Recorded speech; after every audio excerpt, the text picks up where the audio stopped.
আসসালামু আলাইকুম ওয়া রাহমাতুল্লাহ। কারবালার যুদ্ধ কেন হয়েছিল?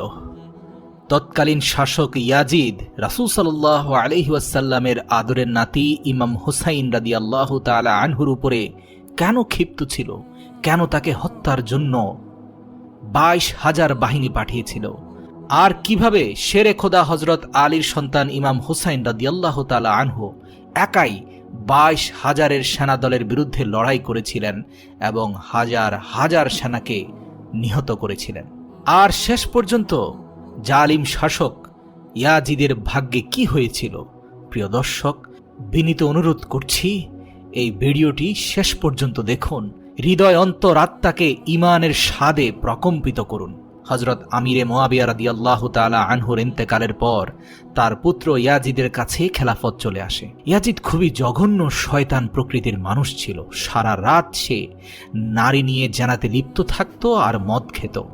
ইয়াজিদের হাতে যখন খেলাফত চলে আসে তখন ইয়াজিদ নিজেই বুঝতে পেরেছিল তার মতো বদমাইশকে সিংহাসনে বসিয়ে রাসূল সাল্লাল্লাহু আলাইহি ওয়াসাল্লামের নাতি ইমাম হুসাইন রাদিয়াল্লাহু তাআলা আনহুর মতো বীর কখনোই বসে থাকতে পারে না।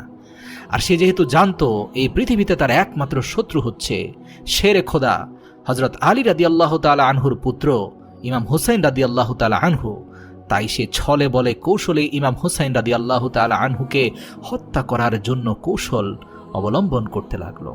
সে শুরুতে একটি চিঠি লিখল মদিনা মুনাওয়ারার গভর্নর ওয়ালিদ বিন উতলার বরাবর। সেখানে সে বলল, ইমাম হুসাইন রাদিয়াল্লাহু তাআলা আনহু যেন তার ইমানদার সাঙ্গপাঙ্গকে নিয়ে আসে এবং আমি সম্রাট ইয়াজিদের পা ধরে হাত ধরে যেন বায়াত গ্রহণ করে। এমন দাম্ভিকতাপূর্ণ চিঠি পড়ে ইমাম হুসাইন রাদিয়াল্লাহু তাআলা আনহু যথেষ্ট রাগান্বিত হলেন। এদিকে ইমাম হুসাইন রাদিয়াল্লাহু তাআলা আনহু যখন কুফার দিকে রওনা দিলেন ইয়াজিদের মুখোমুখি হওয়ার জন্য, তখনই তার কাছে বিভিন্ন গুপ্তচররা কুফার পরিস্থিতি নিয়ে বিভিন্ন সংবাদ পৌঁছাতে লাগলো। সেই পত্রগুলো ছিল আবেগ মাখা। সেখানে বলা হলো, হে রাসূল সাল্লাল্লাহু আলাইহি সাল্লামের নাতি ইমাম হুসাইন, আমরা আপনার অপেক্ষায় আছি। এখানে ইয়াজিদের জুলুম অত্যাচার অনেক বেড়ে চলেছে। আমরা আপনার অপেক্ষায় আছি, আপনার হাতে বায়াত গ্রহণ করব। ইয়াজিদের বায়াতকে কখনোই কবুল করব না। ইমাম হুসাইন রাদিয়াল্লাহু তাআলা আনহু পরিস্থিতিকে ভালো করার জন্য নিজের ভাই মুসলিম বিন ওয়াকিল রাদিয়াল্লাহু তাআলা আনহুকে কুফা শহর পাঠিয়ে দিলেন এবং বললেন সেখানে গিয়ে যেন সেখানকার পরিস্থিতি তিনি দেখেন। তো যখনই মুসলিম বিন ওয়াকিল সেখানে পৌঁছালো, সাথে সাথে কুফার মুসলমানরা এসে তার হাতে বায়াত গ্রহণ করল। 18,000 মানুষ তার বায়াত গ্রহণ করলেন এবং সবাই বললেন যে আমরা ইমাম হুসাইনের সাথে আছি, ইয়াজিদকে চিনি না। এদিকে ইয়াজিদ যখন জানতে পারল যে মুসা বিন ওয়াকিলের হাত ধরে আমার রাজত্বকে প্রত্যাখ্যান করে তারা নতুন দল কায়েম করছে, সাথে সাথে সে সেই লোকদের উপর অত্যাচার নির্যাতন শুরু করে দিল। আর এই 18,000 মুসলিম অধিকাংশরাই ইমাম হুসাইন রাদিয়াল্লাহু তাআলা আনহুর ভাইয়ের সাথে অর্থাৎ মুসলিম বিন ওয়াকিলের সাথে মুহূর্তের মধ্যে পল্টি নিয়ে বিশ্বাসঘাতকতা করল। এবং খুবই দুঃখজনক হলেও সত্যি যে এই কুফার অধিবাসীরা ইয়াজিদের ভয়ে মুসলিম বিন ওয়াকিলকে নির্মমভাবে হত্যা করল। এদিকে রাসূল সাল্লাল্লাহু আলাইহি সাল্লামের নাতি ইমাম হুসাইন রাদিয়াল্লাহু তাআলা আনহু কুফার দিকে যাচ্ছিলেন, কেননা তার ভাই সর্বশেষ যে চিঠি কুফা থেকে পাঠিয়েছিল সেখানে বলেছিল, ভাইজান এখানের পরিস্থিতি খুবই ভালো, ইতিমধ্যে 18,000 মানুষ আমার বায়াত গ্রহণ করেছে। কিন্তু হযরত ইমাম হুসাইন রাদিয়াল্লাহু তাআলা আনহু যখন খুব কাছাকাছি চলে গেলেন কুফা নগরীর, তখন তিনি জানতে পারলেন তার ভাইকে নির্মমভাবে বিশ্বাসঘাতকেরা হত্যা করেছে। এটি জেনে তিনি কান্নায় ভেঙে পড়লেন। ইতিমধ্যে ইয়াজিদের একটি বাহিনী এসে তাদেরকে বাধা দিল, কিন্তু ইমাম হুসাইন রাদিয়াল্লাহু তাআলা আনহুর বীরত্বের সামনে খুব বেশি পরিমাণে শক্ত হয়ে দাঁড়াতে পারল না। ইমাম হুসাইন রাদিয়াল্লাহু তাআলা আনহু কৌশল করে রাস্তা পরিবর্তন করে পুনরায় আবার কুফার অভিমুখে রওনা দিলেন। আর যেতে যেতে তারা এমন একটি সমতল ময়দানে পৌঁছে গেলেন যে জায়গাটির নাম হচ্ছে কারবালা। তখন তিনি তার সমস্ত লস্করকে আদেশ দিলেন তারা যেন এখানেই তাবু করে। আর এমনই ভাবে হযরত ইমাম হুসাইন রাদিয়াল্লাহু তাআলা আনহু কারবালার সেই ঐতিহাসিক ময়দানে পৌঁছে গেলেন। কিন্তু ওই দিকে যখন ইয়াজিদ জানতে পারল যে তার ছোটখাটো বাহিনী কোনোভাবেই হুসাইন রাদিয়াল্লাহু তাআলা আনহুর সামনে দাঁড়াতে পারছে না, তখন সে 22,000 সেনাবাহিনীর এক বিশাল লস্কর বাহিনী পাঠিয়ে দিল শুধুমাত্র ইমাম হুসাইন রাদিয়াল্লাহু তাআলা আনহু এবং তার সাথে থাকা 82 জন সৈনিকের মোকাবেলার জন্য। ভাবা যায় ৮২ জন মানুষের বিরুদ্ধে ২২,০০০ সেনার সৈন্যদল, অর্থাৎ ইমাম হুসাইনের বাহিনী থেকে ১০০ গুণেরও বেশি। কিন্তু মজার ব্যাপার, এই ২২,০০০ সৈন্য কারবালার ময়দানে এসে তাঁবু গেড়েও তাদের মনোবল ঠিক রাখতে পারল না। শেষ পর্যন্ত তারা বুঝতে পারল যে ইমাম হুসাইনকে কখনোই সামনে থেকে হারানো সম্ভব নয়, কেননা তিনি হচ্ছেন শেরে খোদা হজরত আলীর পুত্র। তো তারা কি করলো, যেহেতু কারবালার একমাত্র পানির উৎস ছিল ফোরাত নদী, তাই তারা ফোরাত নদীর পানি সরবরাহ বন্ধ করে দিল। এদিকে হজরত ইমাম হুসাইন রাদিয়াল্লাহু তাআলা আনহুর দলের মানুষেরা তো পিপাসার কষ্ট সহ্য করতে পারবে, কিন্তু সেখানে যে ৬ মাসের শিশু এবং নারীরা রয়েছে, তারা কি করে এই কষ্ট সহ্য করবে? উত্তপ্ত মরুভূমির বুকে পানি না খেয়ে কয়দিন বেঁচে থাকা যায়? তো সেই জন্য তাদের পরিস্থিতি আস্তে আস্তে সংকটময় হয়ে গেল। এদিকে ৯ মুহররমের দিন আসলো, তখন ইমাম হুসাইন রাদিয়াল্লাহু তাআলা আনহু বুঝতে পেরেছিলেন যে ইয়াজিদ এবং তার বাহিনীদের উদ্দেশ্য হচ্ছে শুধুমাত্র রাসূল সাল্লাল্লাহু আলাইহি ওয়াসাল্লামের আদরের নাতিকে হত্যা করা, শহীদ করা, এছাড়া ইয়াজিদের আর কোনো উদ্দেশ্য নেই। তাই হযরত ইমাম হুসাইন রাদিয়াল্লাহু তাআলা আনহু রাতের অন্ধকারে ৯ তারিখ ৯ মুহররমে সকল সাথীদেরকে একত্র করে বললেন, আমি জানি তোমরা আমার চেহারার দিকে তাকিয়ে পিছন ফিরে যেতে পারবে না, তাই আমি এই বাতিটি বন্ধ করে দিচ্ছি অন্ধকারে, যাতে তোমরা আমার চেহারার দিকে না তাকাও। দয়া করে তোমরা সবাই চলে যাও, আমার জন্য তোমাদের জীবনকে এখানে উৎসর্গ করতে যেও না। তাদের উদ্দেশ্য শুধু আমি একাই এই ২২,০০০ সৈন্যের বিরুদ্ধে লড়াই করব। তোমরা তোমাদের সন্তানদেরকে নিয়ে ফিরে যাও, এই লড়াই তোমাদের নয়, এটা আমার। তো তিনি বাতি বন্ধ করে ২ ঘন্টা অপেক্ষা করার পর পুনরায় বাতি জ্বালিয়ে দেখলেন এদের একজনও সরে যায়নি। প্রত্যেকে ইমাম হুসাইন রাদিয়াল্লাহু তাআলা আনহুর দিকে তাকিয়ে হু হু করে কান্নাকাটি করছে। ইমাম হুসাইন রাদিয়াল্লাহু তাআলা আনহুর চোখের পানি আটকাতে পারলেন না, আর তারা প্রত্যেকে ইমাম হুসাইন রাদিয়াল্লাহু তাআলা আনহুর হাত শক্ত করে ধরল এবং বলল, ইয়া ইমাম হুসাইন, আপনি হচ্ছেন শেরে খোদা আলীর পুত্র, আপনি হচ্ছেন রাসূল সাল্লাল্লাহু আলাইহি ওয়াসাল্লামের আদরের নাতনি। আমরা কি করে আপনাকে ছেড়ে এভাবে চলে যাব? এই দুনিয়ার জিন্দেগি কি সব? এরই মধ্যে কথা বলতে বলতে হঠাৎ করে তীর এসে ইমাম হুসাইন রাদিয়াল্লাহু তাআলা আনহুর ৬ মাসের শিশু সন্তানের বুকে ঢুকে গেল এবং চোখের সামনে নিজের দুগ্ধ পুষ্য সন্তানের মৃত্যু দেখে ইমাম হুসাইন রাদিয়াল্লাহু তাআলা আনহু হু হু করে কেঁদে উঠলেন। তখন ইয়াজিদ বাহিনী একের পর এক তীর বর্ষণ করতে লাগলো। হযরত আব্বাস ইমাম হুসাইন রাদিয়াল্লাহু তাআলা আনহুর সামনে ঢাল হয়ে গেলেন এবং এক পর্যায়ে তীর এসে হযরত আব্বাসের পিঠ ঝাঁঝরা করে দিল। ইমাম হুসাইন রাদিয়াল্লাহু তাআলা আনহু আস্তে আস্তে সামনের দিকে অগ্রসর হলেন এবং ফোরাত নদীর কাছে চলে গিয়ে সেখান থেকে পানি নিলেন এবং তিনি পানি পান করলেন। তারপর বীর দর্পে হুঙ্কার দিয়ে বললেন, কে আছো সামনে অগ্রসর হও। ২২,০০০ সেনাদলের মধ্যে অতি উৎসাহী ২-৩০০ সেনাদল দৌড়ে গেল, যারা আসলে চাইছে ইয়াজিদের কাছ থেকে পুরস্কার নিতে। এবং তারা ইমাম হুসাইন রাদিয়াল্লাহু তাআলা আনহুর কাছাকাছি এসে বুঝতে পারল যে তারা আসলে কার সামনে এসেছে। ইমাম হুসাইন রাদিয়াল্লাহু তাআলা আনহু ছিলেন শেরে খোদা, আল্লাহর সিংহ হযরত আলীর পুত্র। তিনি একাই এই ৩৫০ সৈন্যের প্রত্যেককে নিহত করলেন এবং এই দৃশ্য দেখে যে ২২,০০০ সেনাদল ছিল পেছনে, এদের কেউ আর এক পাও সামনে অগ্রসর হওয়ার চেষ্টা করল না। এতটাই ভয় পেয়েছিল, কেননা এটা একটা অস্বাভাবিক যুদ্ধ হয়েছিল যেখানে শত শত সেনা নিহত হয়েছিল শেরে খোদা হযরত আলীর পুত্র ইমাম হুসাইন রাদিয়াল্লাহু তাআলা আনহুর তরবারির ডগায়।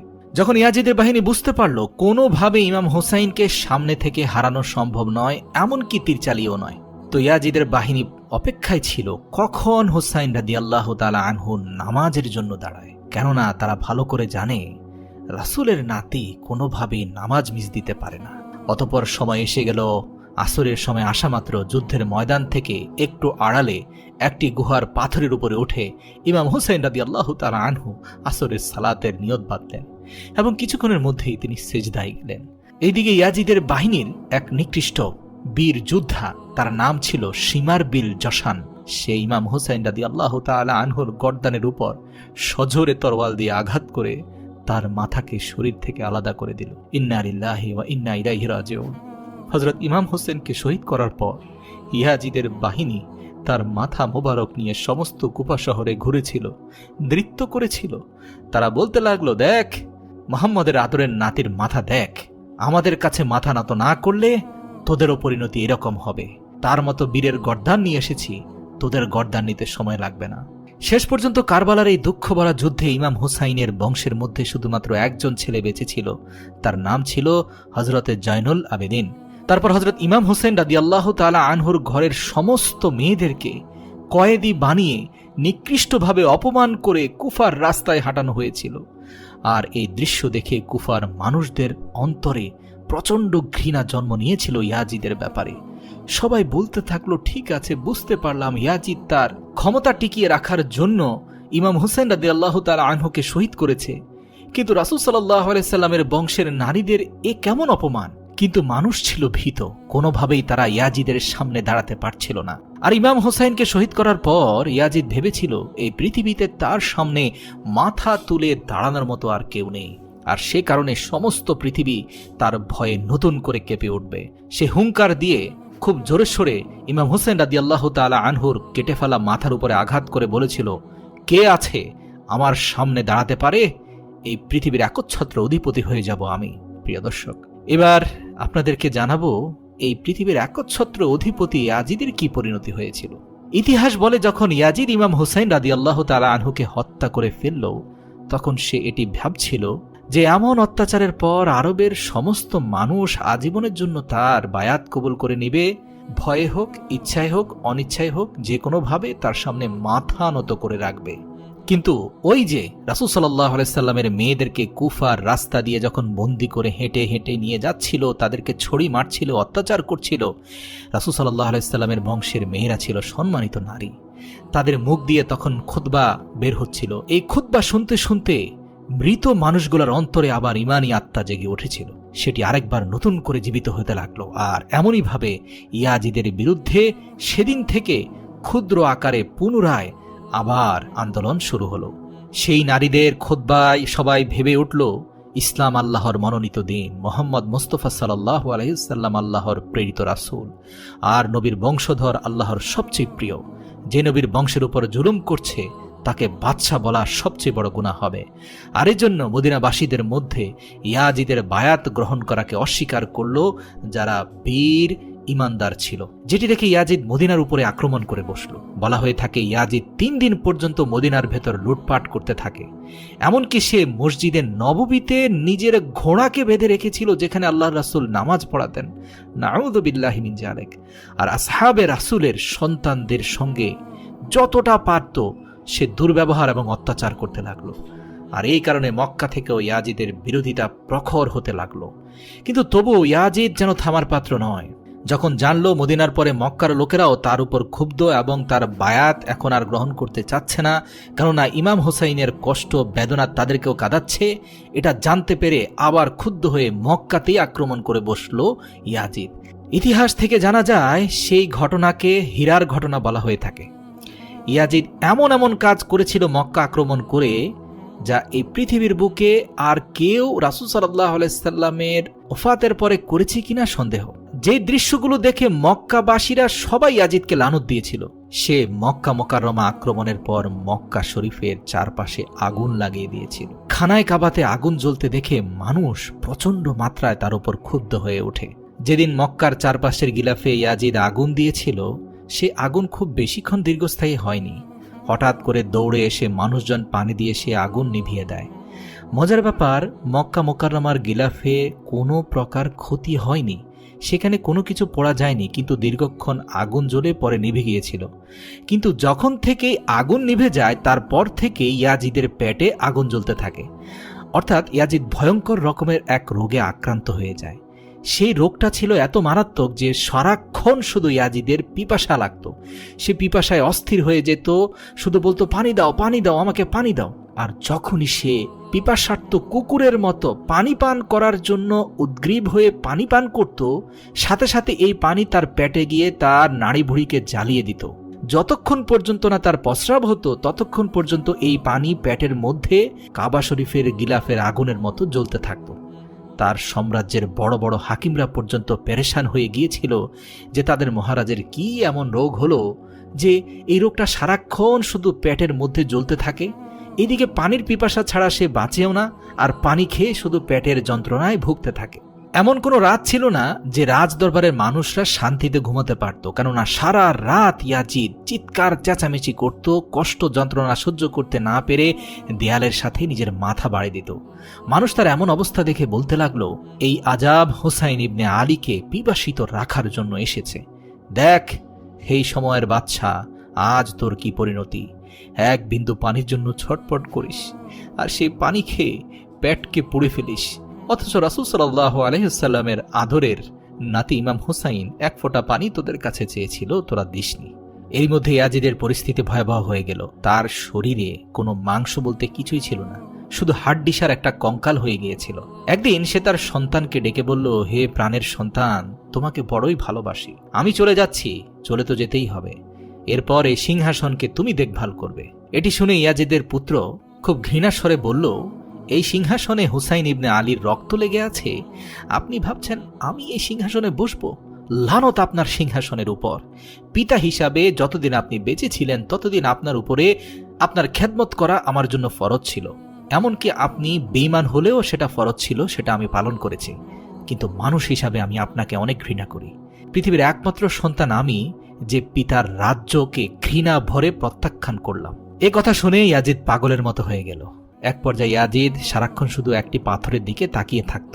যখন দেখতে পেল পানি খেলে তার পেটের ভিতরে নাড়িবুড়ি সব জ্বলতে থাকে, এমনকি ইয়াজিদ বাথরুমে গেলেও চিৎকার চেঁচামেচি করত, তো এ কারণে সে পানি খাওয়া বন্ধ করে দিল। এদিকে আস্তে আস্তে ইয়াজিদের শরীরটা একটা জীবন্ত কঙ্কাল হয়ে গেল।